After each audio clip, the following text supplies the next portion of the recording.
انت متخيل يا عزيزي المشاهد اللي انت ممكن تتنقل ما بين الابعاد وتسافر اي مكان في العالم ده، باريس، فرنسا، الاتنين نفس الدوله، المانيا، كل ده بحبه خطوات بسيطه بس. لو عايز تعرف ازاي خليك معايا، انزل يا ابني بالانترو.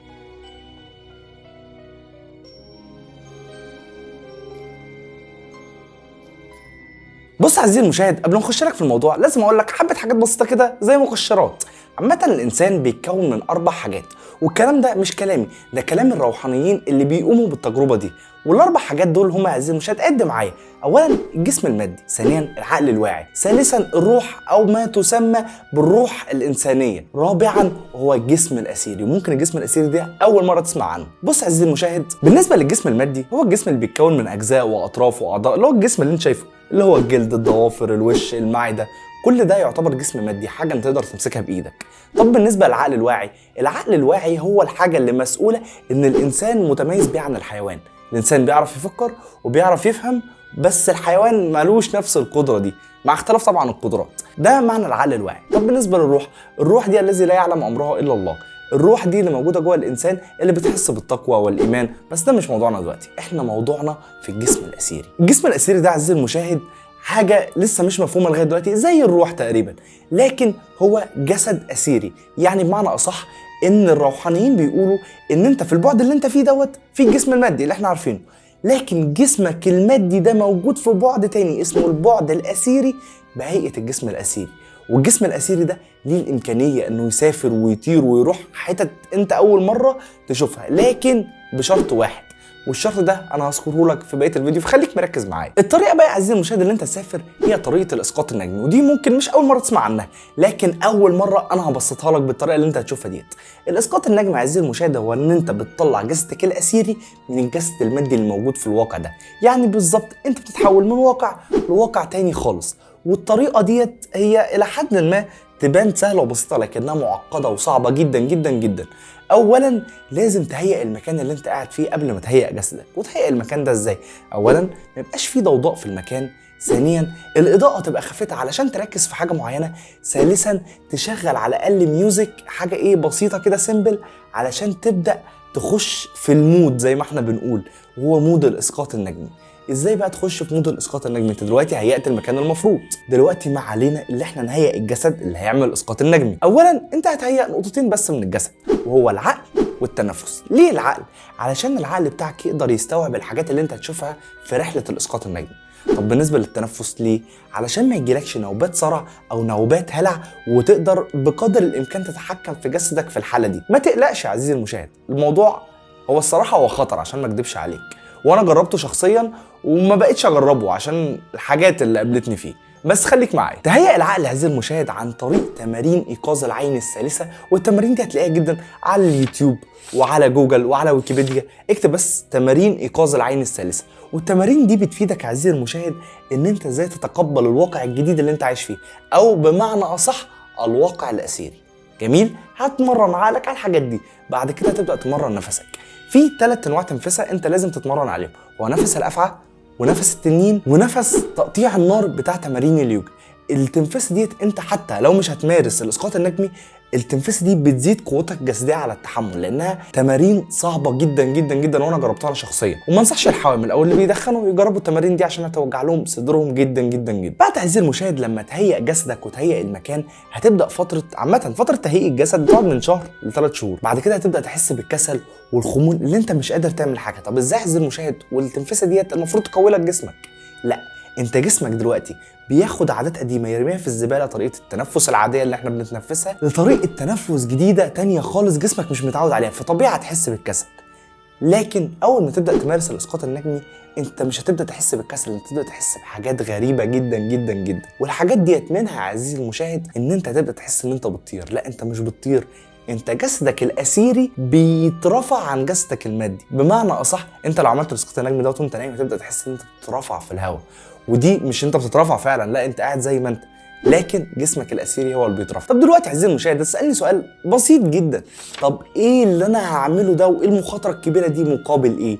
مزايا الاسقاط النجمي، اولا تقدر تسافر في اي مكان مجرد ان انت تشوف صورة ليه بس. ثانيا تقدر تسافر كواكب ومجرات تانية، حاجات انت اول مرة تشوفها على الاطلاق. ثالثا، وده كلام هم اللي بيقولوه مش انا اللي بقوله، القناة غير المسؤول عن هذا الكلام، انا بنقل لك مجرد معلومات. ثالثا ان انت تبدأ تشوف الماضي وتشوف الحاجات اللي حصلت قبل كده، بس مش هتشوف المستقبل، هتشوف الماضي بس، وتشوف الاحداث اللي حصلت والمعارك وكده، وكأنك تبقى حاضر فيها بالظبط. رابعا تقدر تتحكم في الواقع اللي انت عايش فيه، بمعنى اللي انت اوضتك دي فجأة تلاقيها على البحر وانت قاعد قصاد البحر وقاعد كده تتمزج بكوبايه القهوه بتاعتك. ده مش جنون، ده الاسقاط النجمي. بعد الكلام ده عزيزي المشاهد هتقول لي هل في تجربه علميه اثبتت الكلام ده؟ هقول لك في تجربه علميه. مجموعه من العلماء جابوا واحد متخصص في الاسقاط النجمي اسمه انجو سوان. ابحث على جوجل وهتلاقي التجربه دي مشهوره جدا جدا جدا. التجربه دي بتقول لك ايه؟ ان العلماء امروا انجو سوان انه يسافر المريخ ويجمع لهم حقائق عنه. فانجو سوان جمع مجموعه من الحقائق، وهنزل لك دلوقتي بالاحصائيه اللي تقول لك الحقائق دي عباره عن ايه بالظبط. معلش يا جماعه، رحله الكوكب المشتري، ووصل ل 56 ملاحظه، وهقول لك دلوقتي ايه الصح وايه الغلط، وهقولها لك بالتفسير الممل كمان. وجدوا ان في 11 ملحوظه قديمه صحيحه، يعني هي صح بس معلومات ذكرت قبل كده ممكن انت تعرفها عادي، وملحوظه وحيده صح وجديده ما كانش حد عارفها قبل كده وفعلا اجروا تجارب علميه واثبتوها، و7 ملاحظات صح لكن بديهيه، يعني انت بمجرد تفكيرك هتعرف الصح والغلط، و5 منهم صح تحت بند الحقائق العلميه، وركز في الكلمه دي كويس قوي يا عزيزي المشاهد، و9 غامضه ولا يمكن التاكد منها في الوقت الحالي. لكن يا عزيزي المشاهد، وهنا كانت الكارثه، ان في 30 ملحوظه غلط. عارف ده معناه ايه؟ ان نسبه النجاح في الملحوظات ديت 37%. بتوع هندسه يفهموني، يعني حرفيا راسب لايحه، يعني كلامه لا يمكن التاكد منه ولا يمكن الوثوق فيه. ونسبه خطا تتجاوز ال 63%. عارف ده معناه ايه؟ ده معناه ان تقريبا 3/4 كلامه غلط. ده حاجه خطيره جدا. يعني هل كل ده طلع وهم؟ بعد كل ده اكيد العلماء مش هيسكتوا.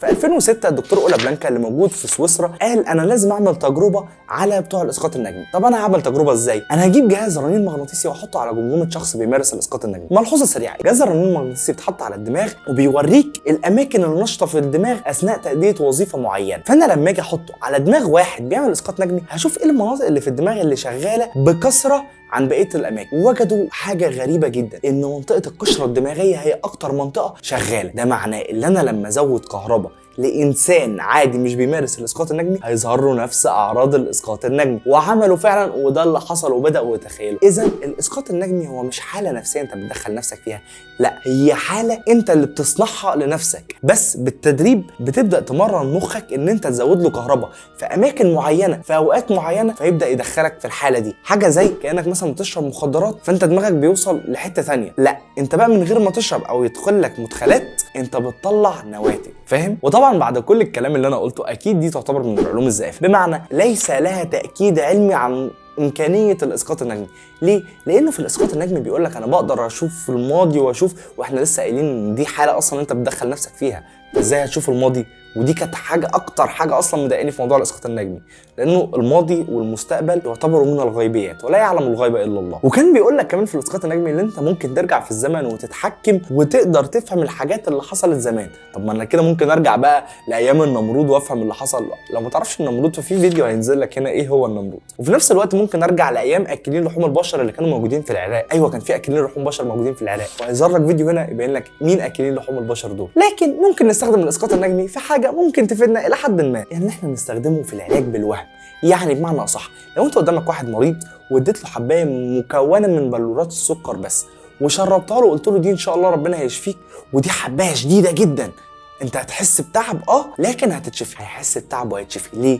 لان دماغه اوهم له ان هو لما ياخد الحبايه دي هيتشفي. دي فكره الاسقاط النجمي. ممكن ناخد الناس اللي جايه من الحروب مثلا او متصابه او عندهم امراض نفسيه ندخلهم في حاله الاسقاط النجمي ونحاول نوهمهم اللي احنا هنعالجهم، فممكن الاسقاط النجمي في الحاله دي يبقى كويس. وفي الاخر عزيزي المشاهد عايز اقول لك حاجه بسيطه وعايزك ترد عليها في الكومنتات. هل انت عندك فضول تمارس الاسقاط النجمي؟ انزل فيديو تفصيلي ازاي تعمله عشان انا جربته قبل كده. ده اولا. ثانيا انا بحبكم قوي، ما تنساش تعمل لايك وتحط كومنت ترد عليا في سؤالك، وفي نفس الوقت تعمل شير لان احنا محتاجين شير كتير جدا، حتى لو هتشيروا ستوري على الواتس كده سريع. مستنيكم في حلقات جايه، وكان معاكم هاشم من دوكنير.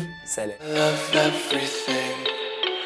Fire spreading all around my room. My world's so bright, it's hard to breathe, but that's alright. Hush.